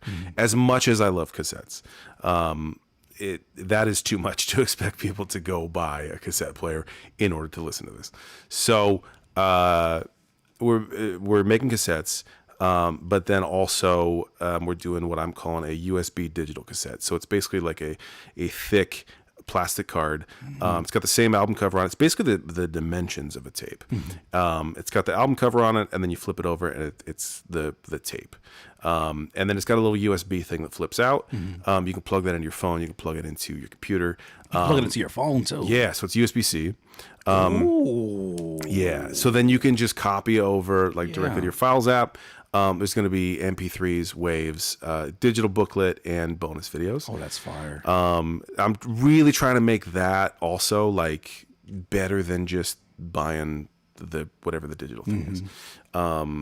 Because again, going back to like, the importance of physical stuff, and I want to be able to give you something that you're going to remember and appreciate beyond just like, oh, that was a cool thing that I heard one time. Yeah. So that's the idea with that. This is not an official announcement on this, but this is in the works, and probably within a few days, hopefully I'll be able to announce this. But an issue I've run into is international shipping. Okay. So I've had a lot of people reach out and say, hey, this is awesome. I would love to buy it. But the shipping to France or the UK or whatever it's ridiculous. Is just, it's more than the tape itself. Like, it's just not feasible. I can't do it.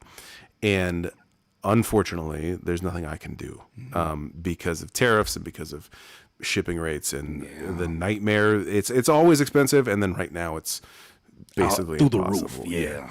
So I'm in talks right now with a UK-based cassette manufacturer to make a UK pressing that can then they'll be able to duplicate it on their end. and then ship it out to UK, European Union. And actually, they said like, yeah, we can ship to the US too. Shipping into the US is not too bad, and is not insane. So I will announce that soon, but it will be literally a UK pressing, which is cool because I visited in the series. I visited Rappin' a Snackin'. His name's Amir Rahimi, Rappin' a Snackin' on Instagram, and his insane collection. He walks me through. One of my favorite scenes is he walks me through. He says it's his favorite album of all time, which is Death Certificate by Ice Cube. And I'm like, oh, you got 4 copies. And he walks me through all 4 copies. He's like, well, this is this pressing, and this is the Canadian pressing, this is the UK pressing. And then he's like, oh, and then there's this one too, and there's 3 more. So he has 7 copies the same one. of the same thing, but they're all slightly different. Right. So anyway, all that to say, that's how we're doing it. And then the decision on Spotify, looking around and seeing what I'm seeing, not only with how Spotify is going and how with artist impersonation and AI and ICE ads and like the whole, there's a million reasons. You name it. Yes, there's a million reasons to not be on Spotify. Right. But then on top of that, I'm like, I just really think it wouldn't do a whole lot. Knowing that it's this is not a major label release. This is me making a mixtape, collaborating with people and putting it out. Not only would it's quality over quantity. I would so much rather sell fewer of them and be able to give a physical thing to a person and then have them really connect with it. Yeah. And then really connect with the people who are featured on it. And then have a deeper connection there. I would rather go deep that way than go wide, which I wouldn't even go that wide, but potentially wider. Right. On Spotify, it's just, I'm a big fan of physical media and the connection that's there with it. I love that you forced that, because I think a lot of when I did it a few years ago and I took all my music off of streaming and then I started to do my campaign via Bandcamp, my campaign via Even, the main thing people kept talking about was, why would you inconvenience your fans? Why would you inconvenience your listeners? And all I could think to myself was that if we're thinking about my 80-20, the people who are 20% of my audience that are consuming 80% of the music, they don't care where it's at. Yeah. Just be clear where it's at and, do things in a professional and timely manner. But they're even patient about how these things sometimes happen. Like there was a vinyl shortage on a particular style that I have for a project, and they were cool about it. But the people who matter, it doesn't matter. And the people who really don't matter in the big scheme of things, who just want to complain about any and everything, they're not even looking to buy my music anyways. So what I noticed is that it was asking the audience to take one extra step. And in asking that audience to take one extra step, they also separated themselves from a huge population of people who are passively listening, not really caring. Like they'll listen to you for a few seconds and cut it off. They don't care about the concepts that are baked into it, the work, the detail. That's not really my demographic, because I don't have much stuff that's going to satisfy your dopamine for as much as you need it. Yeah. However, for the people who like to take their time and watch videos like the documentaries that you put together that are able to like really hash out the details, that's the audience I'm talking to ultimately. And those are the ones. So I'm glad that you did that, because I feel like that needs to happen. That needs to happen for in order for us to have high art, it needs to be supported. And I feel like it's the same thing that we do when a buddy of mine always says, you have to wait in line to see the Mona Lisa. Right. You have to wait in line to just see it, not touch it. And then on top of that, it's still protected by velvet ropes. Right. Glass over the top, the whole thing. Glass over the top. So I look at what is going on. If you're making high art, I think about Rhapsody, who just did an exclusive release of Mad Raps, her and Mad Lib together. Yeah. Already, I'm sold. Yeah. Oh, it's only on vinyl? Right.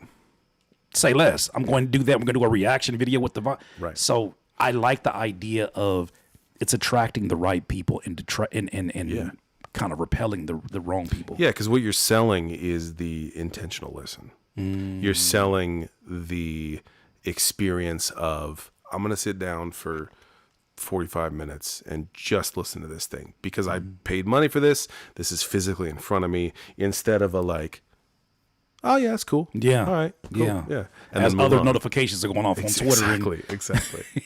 Exactly. So the mixtape is out on 11/29. Yes. And where can people go find that? So diggingthegreats.com. If you type in www, I need to figure this out. You know this. Yeah. From DIYing everything. www.diggingthegreats.com doesn't work. And people will hit me up all the time and be like, hey, it doesn't work. Take out the www and it works. So whatever your wherever you determine your C name, whoever you're buying from your host, you would know the answer. I hate that I know this stuff. Like when you said that, immediately my brain started. Like, oh, your C name's off. All you have to do is point it towards the right server. I hate that I have this information and I can't do anything with it for the majority of my life until I go buy a URL. But yeah, if you go back into your C name settings, your name server, literally all you would do is however you're forwarding it, you do an additional forward and you put forward everything from www. It's a secondary, yeah. You just saved me a huge asshole. Why do I have that? Why do I have that in my brain? You're the first and the last person to ever ask me about that, and I have that ready for you. But yeah, so definitely the link is in the description for more information. Definitely want to make sure that you subscribe. I like to ask this question as we kind of conclude things, and man, I appreciate you. Round of applause for this gentleman for not only taking the time to come sit down, but like sitting down in person, man. This is an honor. Happy to be here. I got two questions. One of them, I just want to do a quick one. What is your favorite video of the ones that you've done?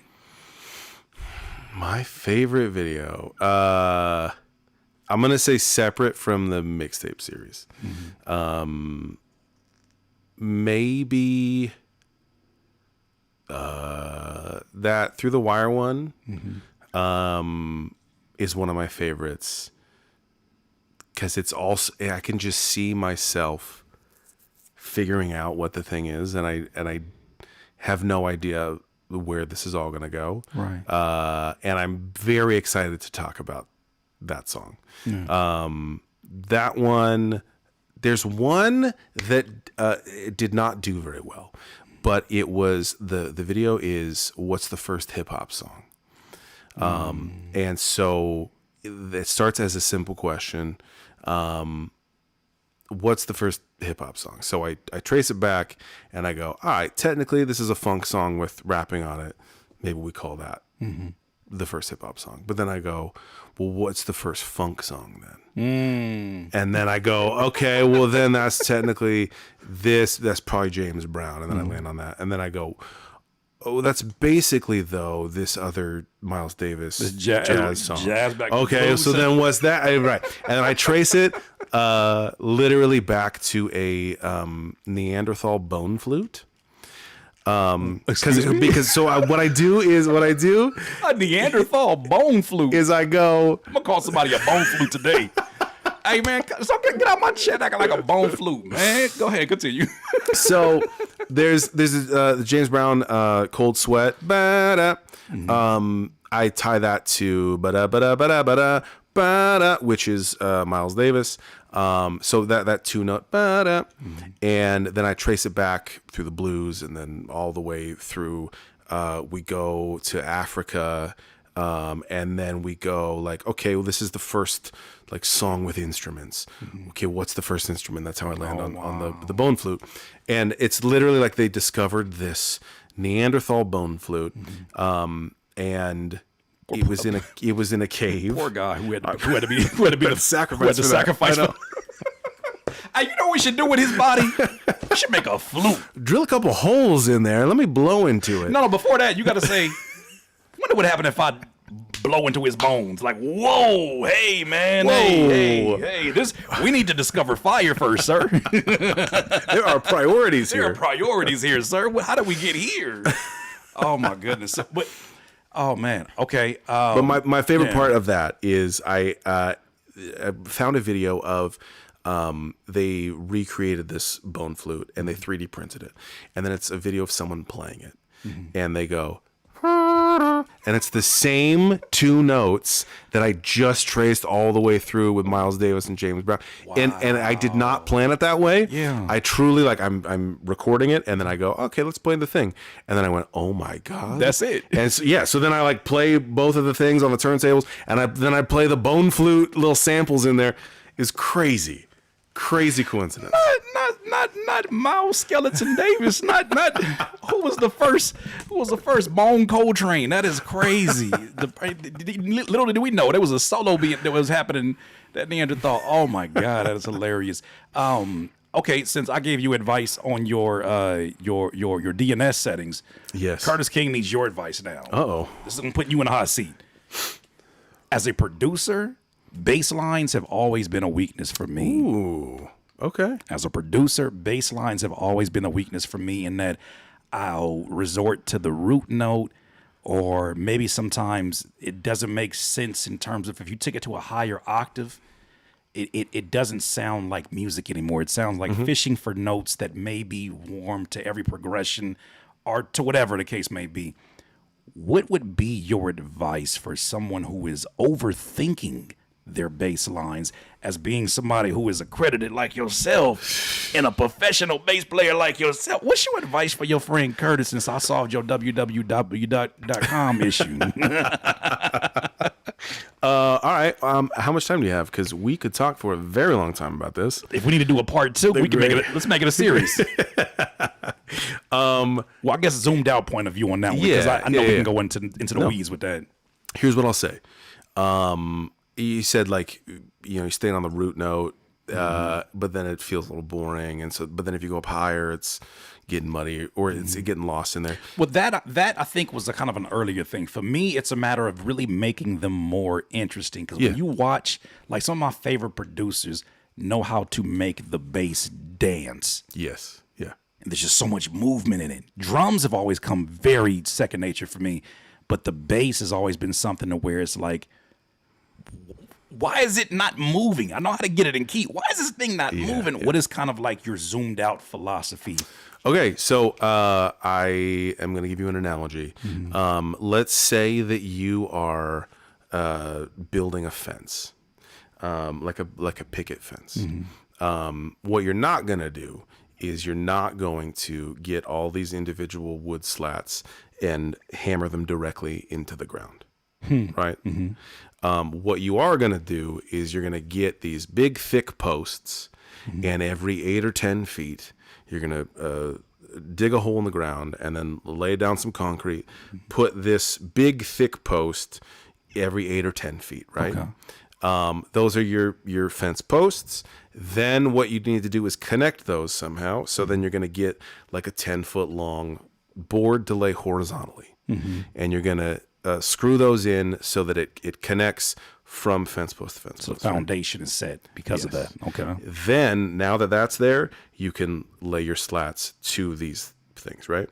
Now you've built a fence, right? This fence is going to be very strong. It's also not going to be overkill. It's also not going to fall over with a breeze, right? So in this analogy, the fence posts are the roots of whatever the chord is. These cross beam things, these are the other notes that are in the chord. So if you have like a C major chord, you got C, E, and G.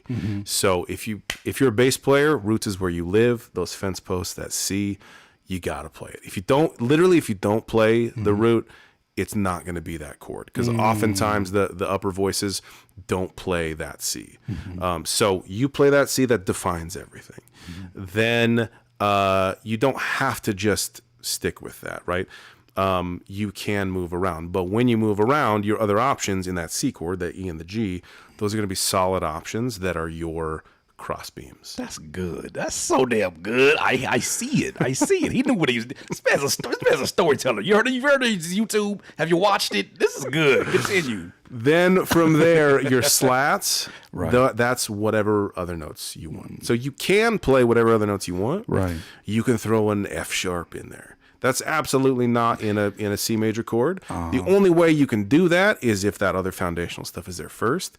But once you've established that, you can go outside of the box and have other things that are connecting through. It's going to feel very natural. It's going to feel very, there's going to be a lot of movement to it. It's going to feel in the chord. It's going to support everything else that's happening. But it's not going to get in the way. That's great. That's great. Because it's been far many times that I listen to like a Dilla or I listen to a Thundercat, and my brain is like, we should do that next time we cook up. What? and my brain says it like, I hear it like this. Doom, doom, doom, doom, doom, doom, doom, doom, doom. And I get there and it's like, doom, doom, doom. And then I might go in the middle and I'm like, but it's like, it's not quite there. But I've definitely been working with it. And it's something that I think that fence analogy is so on point because it shows you, like, as long as you have these places, they're telling you literally the direction to go in. That's important. Last question I have for you. Ultimately, when we're creating content, what's up, Papa Bear? What's up, son? Hey. Say hi. Hi. Out of school. Ultimately, when we're creating content, we are adding chapters and perspectives of our legacy. But from your own words, what would you ultimately want your legacy to be? Oh, God. That's no pressure. I love ending with this question just because of that look right there. Oh, man. I think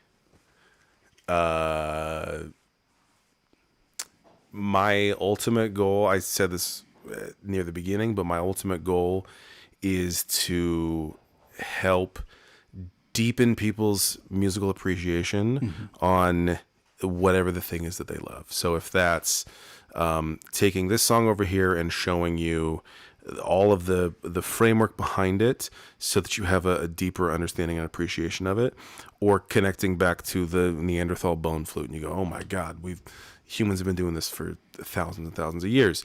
Or if it's something where you go, I know I don't like that. And then I walk you through a thing and you go, oh, well, that's like this and that's like this. You know what? I understand that now and I can appreciate it now. I think bringing all sides of the musical spectrum together and understanding and appreciation, that would be my kind of ultimate. What I would hope would be my legacy is like through interesting stories, being able to understand the context, deepen the appreciation, and have a new understanding and appreciation for stuff that even if you didn't think you liked it, you can understand it and appreciate it on the same level. I love that. I love that. And I know that your audience, and I know that my audience who's watched the series has had a question. It's a cliffhanger you've been leaving us on since episode 3. Was that, or 4? Was that you left us on there? It was on 3. It's on 3. Okay. I know we're wrapping up, but you can go listen to the full video to get the full basis of it.